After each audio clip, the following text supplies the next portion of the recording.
नमस्कार दोस्तों।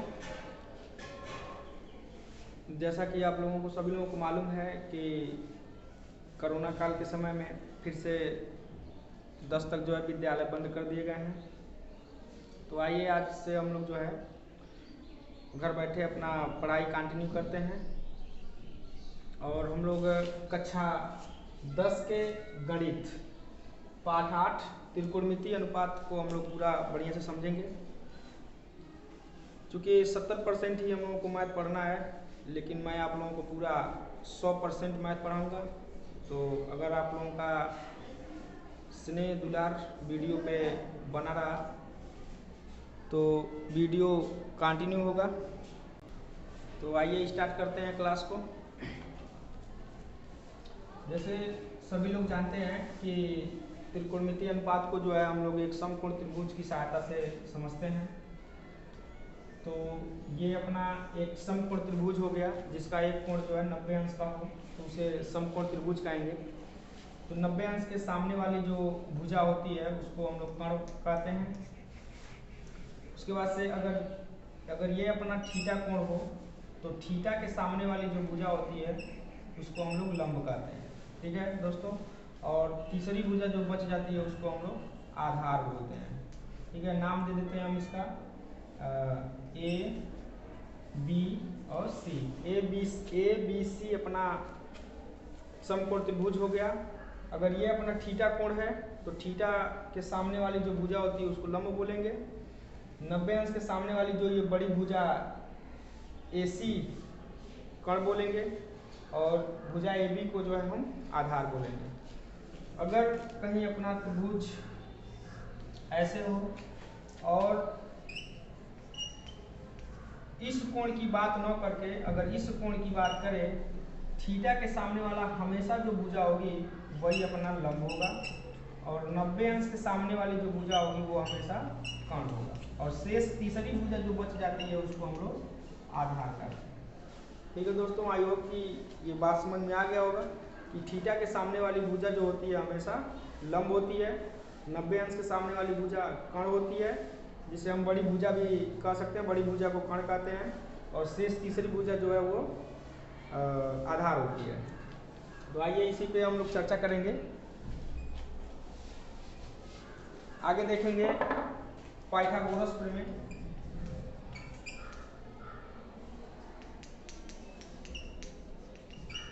पाइथागोरस प्रमेय। तो पाइथागोरस प्रमेय में क्या होता है दोस्तों, कर्ण का वर्ग शेष दो भुजाओं के वर्गों के योग के बराबर होता है। फिर से, कर्ण का वर्ग शेष दो भुजाओं के वर्गों के योग के बराबर होता है। मीन्स कर्ण का जो स्क्वायर होता है वो लंब का स्क्वायर प्लस आधार के स्क्वायर के बराबर होता है। ठीक है दोस्तों। अब ये कर्ण कौन है, तो कर्ण बड़ी वाली भुजा AC है, तो हम लोग लिख सकते हैं AC का स्क्वायर और बराबर लंब कौन है, तो लंब अपना BC है, BC का स्क्वायर। आधार कौन है, तो ये AB है, AB का स्क्वायर। ठीक है दोस्तों। तो आई होप कि हमारी बात समझ में आ रही होगी। उसके बाद से अगर कहीं हमको लंब निकालना हो तो लंब निकालने के लिए दोस्तों आधार को हम कर्ण की ओर पक्षांतर कर देते हैं। तो इस प्रकार से लंब का स्क्वायर बराबर निकल जाएगा बड़ी भुजा के वर्ग में से छोटी वाली भुजा को हम घटा देते हैं। उसी तरह से अगर हमको आधार निकालना हो तो आधार का स्क्वायर इक्वल टू बड़ी वाली भुजा यानी कि कर्ण के स्क्वायर में से हम लंब के स्क्वायर को क्या कर देंगे, घटा देंगे। तो इस तरह से ये पाइथागोरस प्रमेय से हम लोग कर्ण का अगर कोई दो भुजाएं हमको पता हो तो हम तीसरी भुजा को ज्ञात कर सकते हैं। अगर हमको कर्ण निकालना हो ये वाला फार्मूला अप्लाई करेंगे, लंब निकालना हो ये वाला फार्मूला अप्लाई करेंगे और आधार निकालना हो तो ये वाला फार्मूला अप्लाई करेंगे। ठीक इसी प्रकार से दोस्तों हम आगे बढ़ेंगे, तब तक आप स्क्रीनशॉट ले लीजिए।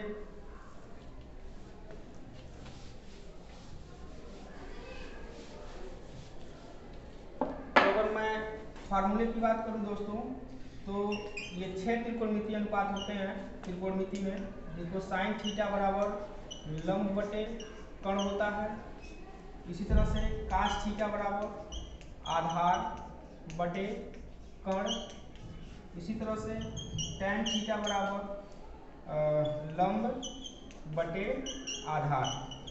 ठीक है दोस्तों, फिर से मैं अगले 3 फार्मूले की बात करूं तो सेक थीटा बराबर कर्ण बटे आधार और कोसेक थीटा बराबर कर्ण बटे लंब और हम काट थीटा की बात करें दोस्तों तो ये आधार बटे लंब होता है।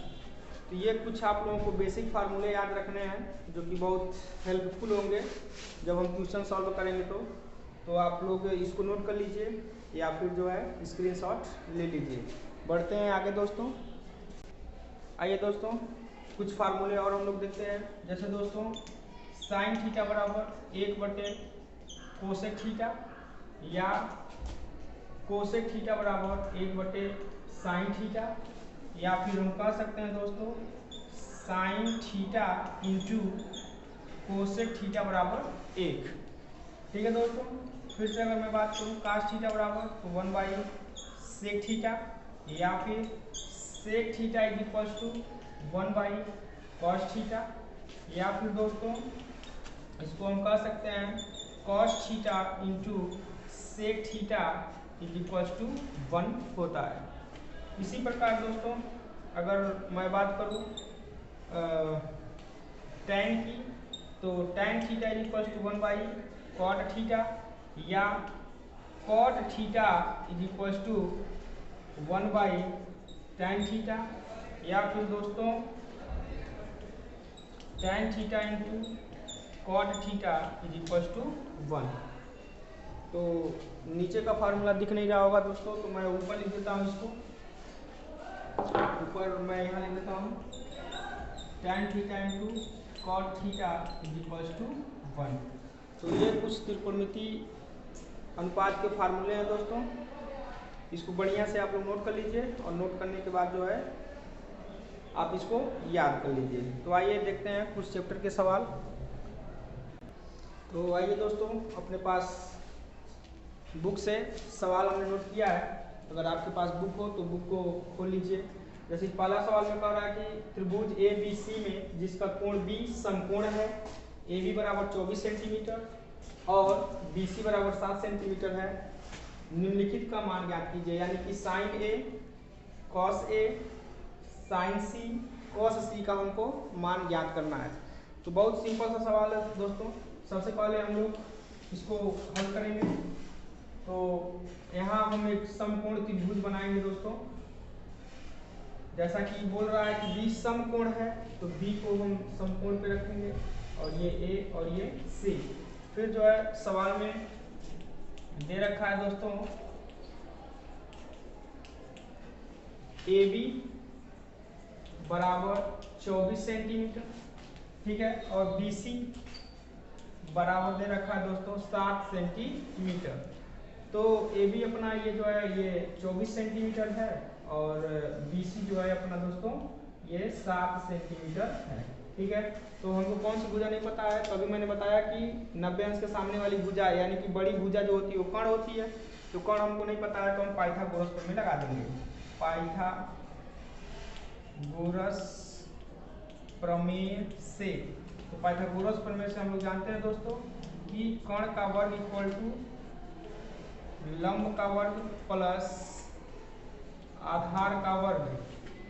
तो कर्ण हमको निकालना है क्योंकि दोस्तों तो लंब जो दे रखा है वो 7 सेंटीमीटर 7 का स्क्वायर, आधार दे रखा है 24 तो 24 का स्क्वायर।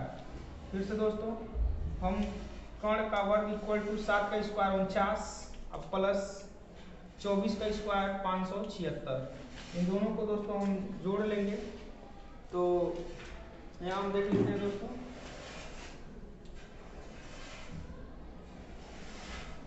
कर्ण का स्क्वायर इक्वल टू 9 और 6 15 हासिल 1 7 4 11 और 1 12 और 5 और 1 6। तो हम देखेंगे दोस्तों कि 625 किसका स्क्वायर है तो ये 25 का स्क्वायर है। तो हम दोनों पक्षों में वर्गमूल लेंगे जिससे काढ़ी चढ़ाएंगे तो ये वर्ग समाप्त हो जाएंगे। तो कण जो निकल के आ जाएगा दोस्तों वो 25 सेंटीमीटर आ जाएगा। यानी कि ये जो भुजा है कण ये 25 सेंटीमीटर है। तो हमसे पूछा क्या है दोस्तों, तो हमसे पूछा है साइन ए। तो साइन ए बराबर अभी मैंने बताया दोस्तों कि लंब और बटे में कण। तो लंब कितना है दोस्तों, तो लंब हमारा ऐसा, क्योंकि देखिए यहाँ ए की बात हो रही है तो ए के सामने ये वाली भुजा है तो ये 7 लंब हो जाएगा, और बटे कण हमेशा बड़ी वाली भुजा होती है 25, ये इसका आंसर हो जाएगा। ठीक है, इसी प्रकार से हम काश ए की बात करेंगे तो काश ए होता है आधार और बटे कण। तो दिख नहीं रहा है दोस्तों नीचे, तो आप लोग जो है इसका स्क्रीनशॉट ले लीजिए, फिर हम आगे बढ़ते हैं। देखिए दोस्तों, का से हम फाइंड आउट करेंगे, तो का से इक्वल टू आधार बटे कण। तो आधार बटे कण, तो आधार कौन होगा दोस्तों, तो आधार हमारा ये नीचे वाला यानी कि 24, अब बटे कण हमारा बड़ी वाली भुजा यानी कि 25, ये आंसर हो जाएगा। फिर से हमसे सवाल में ही पूछा था साइन सी, तो साइन सी तो इसका भी फार्मूला लंब बटे कण। तो अब देखिए यहाँ सी की बात हो रही है, तो सी कहाँ है दोस्तों, तो सी यहाँ है। अब इसके सामने वाली जो भुजा होगी वो लंब होगी, तो लंब कौन बना 24, तो 24 रखेंगे और कण हमेशा बड़ी वाली भुजा ही होती है 25, ये आंसर। उसके बाद से हमसे काश सी पूछा था, तो फिर इसका फार्मूला आधार बटे कण। तो आधार कितना है, यहाँ सी है तो ये तो लंब हो गया, तो आधार अपना कौन बना 7 बना, बटे कण 25 सेंटीमीटर। तो इस तरह से दोस्तों हम लोग त्रिकोणमिति के सवालों को बहुत सरलता से लगाएंगे। अगर वीडियो पे आप स्नेह दुलार दिखाएंगे तो मैं पूरा एक एक चैप्टर एक एक घंटे में कंप्लीट करूंगा और आपको वीडियो देता रहूंगा। तो मिलते हैं दोस्तों अगले वीडियो में। जय हिंद।